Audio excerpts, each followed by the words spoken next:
ನಮಸ್ಕಾರ ಸ್ನೇಹಿತರೆ, ನಮ್ಮ ಚಾನೆಲ್ GK ವ್ಲಾಗ್ಸ್ಗೆ ತಮಗೆಲ್ಲರಿಗೂ ಸ್ವಾಗತ. ನಮಸ್ತೆ ಫ್ರೆಂಡ್ಸ್, ಇವತ್ತು ನಾನು ನಿಮಗೆ ಕುಚ್ಚಲಕ್ಕಿಯಲ್ಲಿ ಪೂರಿ ಹೇಗೆ ಮಾಡೋದು ಅಂತ ತೋರಿಸೋಣ ಅಂತಿದ್ದೀನಿ. ಗೋಧಿ ಪೂರಿ ತಿಂದು ಬೇಜಾರಾಗಿರುತ್ತಲ್ಲ, ಇದು ಸ್ವಲ್ಪ ಡಿಫ್ರೆಂಟಾಗಿ ಟೇಸ್ಟು ಚೆನ್ನಾಗಿರುತ್ತೆ, ಆರೋಗ್ಯಕ್ಕೂ ಒಳ್ಳೆಯದು, ತುಂಬ ಸುಲಭವಾಗೂ ಮಾಡ್ಬೋದು. ನೋಡ್ಕೊಂಬರೋಣ ಬನ್ನಿ. ಇದಕ್ಕೆ ಇದು ವೈಟ್ದು ಕುಚ್ಚಲಕ್ಕಿ ಅಂಗಡಿಲೆಲ್ಲ ಸಿಗುತ್ತೆ, ಇಡ್ಲಿಗೆಲ್ಲ ಹಾಕ್ತಾರೆ. ಆ ಕುಚ್ಚಲಕ್ಕಿನ ಒಂದು 8 hours ನೆನೆಸ್ಬೇಕು, ಅಥವಾ ಓವರ್ನೈಟ್ ನೆನೆಸಿಟ್ಕೊಂಡು ಬೆಳಿಗ್ಗೆ ಮಾಡ್ಬೋದು. ಕಾಯಿ ತುರಿ ಒಂದು 2 ಟೇಬಲ್ ಸ್ಪೂನಷ್ಟು, ಅಕ್ಕಿ ಹಿಟ್ಟು ಒಂದು 2-3 ಟೇಬಲ್ ಸ್ಪೂನಷ್ಟು ಬೇಕು ಅಷ್ಟೇ, ಸೋಂಪು ಕಾಳು 1 ಟೀ ಸ್ಪೂನ್, ಹಾಗೆ ಒಂದು ಸಣ್ಣ ಈರುಳ್ಳಿ, ಹಾಗೆ ಚಿಟಿಕೆ ಉಪ್ಪು. ಮೊದಲಿಗೆ ಅಕ್ಕಿನ ಮಿಕ್ಸಿ ಜಾರಿಗೆ ಹಾಕ್ಕೊಂಡು ಡ್ರೈಯಾಗಿ ರುಬ್ಕೊಳ್ಳೋಣ. ಇದು ಸ್ವಲ್ಪ ನೀರು ಹಾಕಿದರೆ ನುಣ್ಣಗಾಗಲ್ಲ, ಅದಕ್ಕೆ ಸ್ವಲ್ಪನೇ ಹಾಕ್ಕೊಂಡು ಫಸ್ಟು ಡ್ರೈಯಾಗಿ ರುಬ್ಕೋಬೇಕು, ಆಮೇಲೆ ಸ್ವಲ್ಪ ನೀರು ಸೇರಿಸ್ಕೋಬೋದು.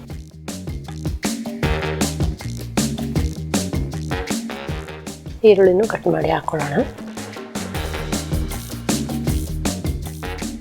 ಉಪ್ಪು ಹಾಕ್ಕೊಳ್ಳೋಣ ರುಚಿಗೆ ತಕ್ಕಷ್ಟು. ಈ ಥರ ಡ್ರೈ ರುಬ್ಕೊಂಡ್ರೆ ಬೇಗ ನುಣ್ಣಗಾಗುತ್ತೆ ಇದು, ಇಲ್ಲ ಗ್ರೈಂಡರ್ಗೆ ಹಾಕಿದರೆ ನುಣ್ಣಗಾಗುತ್ತೆ. ಜಾಸ್ತಿ ಮಾಡೋದಾದ್ರೆಲ್ಲ ಗ್ರೈಂಡರಲ್ಲಿ ಮಾಡ್ಕೋಬೋದು. ಸ್ವಲ್ಪ ಒಂದು ಬೆಳಿಗ್ಗಿನ ತಿಂಡಿಗೆ 2-3 ಜನರಿಗೆಲ್ಲ ಆದರೆ ಈ ಥರ ಮಿಕ್ಸಿಲೇ ಹಾಕ್ಕೊಂಡು ಮಾಡ್ಬೋದು. ಸ್ವಲ್ಪ ನೀರು ಸೇರಿಸ್ಕೊಂಡು ಇನ್ನೊಂದ್ಸರಿ ರುಬ್ಕೊಳ್ಳೋಣ. ಈ ಅದಕ್ಕೆ ಬರುತ್ತೆ ಇದು. ತುಂಬ ತರಿಯಾಗೂ ಇರಬಾರ್ದು, ತುಂಬ ನುಣ್ಣಗೇನೂ ಆಗಬಾರ್ದು. ಈ ಥರ ರಫಾಗಿ ಎಲ್ಲನ ಪುಡಿ ಮಾಡ್ಕೊಂಡು ಹಾಕೊಳ್ಳೋಣ. ಮಿಕ್ಕಿದ ಅಕ್ಕಿನೂ ನುಣ್ಣಗೆ ರುಬ್ಕೊಂಡಾಗಿದೆ, ಎಲ್ಲನೂ ಮಿಕ್ಸ್ ಮಾಡ್ಕೊಳ್ಳೋಣ.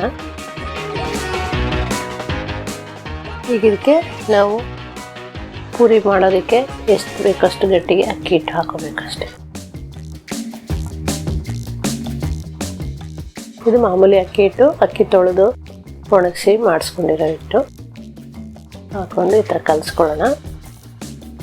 ಗಟ್ಟಿ ಚಪಾತಿ ಹಿಟ್ಟಿನ ಅದಕ್ಕೆ, ಅಥವಾ ರೊಟ್ಟಿ ತರ್ತೀವಲ್ಲ ನಾವು, ಆ ಥರ ಅದಕ್ಕೆ ಮಾಡ್ಕೋಬೇಕು.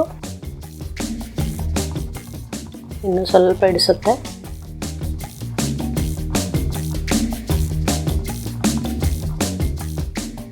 ಚೆನ್ನಾಗಿ ಕಲಿಸ್ಕೊಂಡು ಈ ಥರ ಇಟ್ಕೊಬಿಟ್ರೆ ನಮಗೆ ಎಷ್ಟು ಅಗಲಕ್ಕೆ ಬೇಕೋ ಅಷ್ಟು ಅಗಲ ಪೂರಿ ಲಟ್ಟಿಸ್ಕೊಂಡು ಎಣ್ಣೆಲಿ ಕಾಯಿಸ್ಕೊಂಡು. ಇದಕ್ಕೆ ಕಡಲೆಕಾಳಿನ ಗೊಜ್ಜು ತುಂಬ ಚೆನ್ನಾಗಿ ಸೂಟ್ ಆಗುತ್ತೆ, ಅದನ್ನು ಇನ್ನೊಂದು ವಿಡಿಯೋದಲ್ಲಿ ತೋರಿಸ್ತೀನಿ.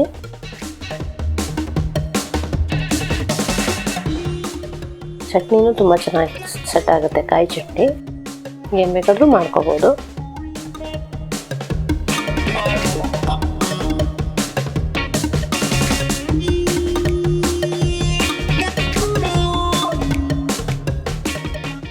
ರೆಡಿ ಆಯ್ತು. ಈಗ ಇಟ್ಟು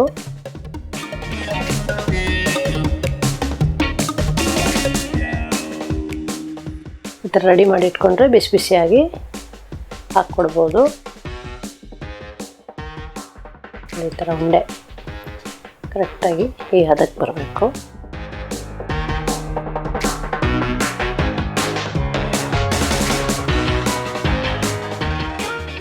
ಇದಿಷ್ಟು ಸಾಫ್ಟಾಗಿದೆ. ಇದನ್ನ ಒಂದು ಪ್ಲಾಸ್ಟಿಕ್ ಹಾಳೆ ಮೇಲೆ ಸ್ವಲ್ಪ ಎಣ್ಣೆ ಸವರ್ಕೊಂಡು ನಿಪ್ಪಿಟ್ಟೆಲ್ಲ ತಟ್ಕೊಳ್ತೀವಲ್ಲ ಆ ಥರ ಅದಕ್ಕೆ ಸ್ವಲ್ಪ ದಪ್ಪಗೆ ಇರಬೇಕು, ತುಂಬ ತೆಳ್ಳಗಾಗಬಾರ್ದು. ಈ ಅದಕ್ಕೆ ಬಂದರೆ ಸಾಕು. ಎಣ್ಣೆ ಬಿಸಿಗೆ ಇಟ್ಕೊಂಡಿದ್ದೀನಿ ಆಲ್ರೆಡಿ, ಹಾಕೋಣ. ಎಣ್ಣೆ ತುಂಬ ಸಣ್ಣ ಉರಿನೂ ಅಲ್ಲ, ಜಾಸ್ತಿನೂ ಅಲ್ಲ, ಮೀಡಿಯಮ್ ಫ್ಲೇಮ್ ಇಟ್ಕೋಬೇಕು. ಚೆನ್ನಾಗಿ ಉಬ್ಬಿ ಬರುತ್ತೆ ಇದು.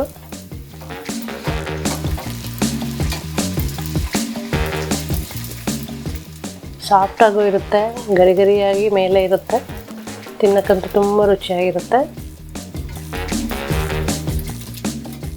ಬೇಗನೂ ಆಗುತ್ತೆ ಇದು. ರಾತ್ರಿ ನೆನೆಸಿಟ್ಕೊಂಡ್ರೆ ಅಕ್ಕಿನ ಬೆಳಿಗ್ಗೆ ಎದ್ದು ರೆಡಿ ಮಾಡ್ಕೋಬೋದು.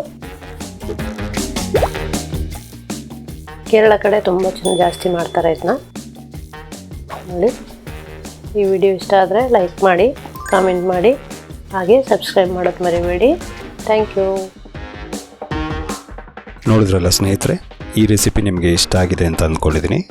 ಇಷ್ಟ ಆಗಿದ್ದರೆ ದಯವಿಟ್ಟು ಶೇರ್ ಮಾಡಿ, ಲೈಕ್ ಮಾಡಿ, ಸಬ್ಸ್ಕ್ರೈಬ್ ಮಾಡೋದನ್ನ ಮರಿಬೇಡಿ. ಇದೇ ರೀತಿ ಮತ್ತೊಂದು ಹೊಸ ರೆಸಿಪಿ ಜೊತೆ ಮುಂದಿನ ಬಾರಿ ಭೇಟಿಯಾಗೋಣ. Thank you.